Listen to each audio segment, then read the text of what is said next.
In this video, we're going to be looking at drawing two fingers now, using blind contour versus just the thumb. So we're going to add your pointer finger. So I'm going to play this video so you can see the steps of drawing two fingers. It's going to be similar starting with the thumb. Again, you're just really looking at the outline and focusing on the detail. Instead of just drawing a quick straight line, I'm really looking at that variation in the outline and any kind of little bumps or waves that you can see. So really focus on detail.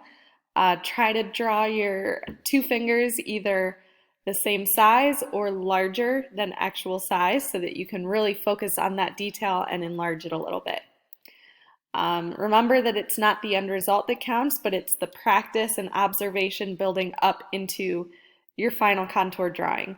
So here I'm working on looking at the fingernail, and I'm not just drawing a quick circle for the fingernail, but I'm really looking at the shape of it. I'm looking at how it comes down a little bit and rounds out, how there's a little bit of white on the top, and then a highlight I outlined and the shadow underneath.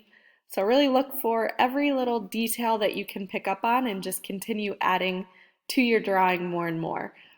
This will help the end result look better when you do get to drawing other objects and actually looking at your paper to see how things are lining up.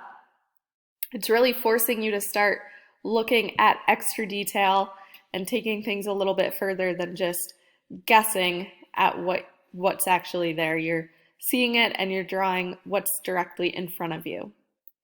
So that was the blind contour for your thumb and finger.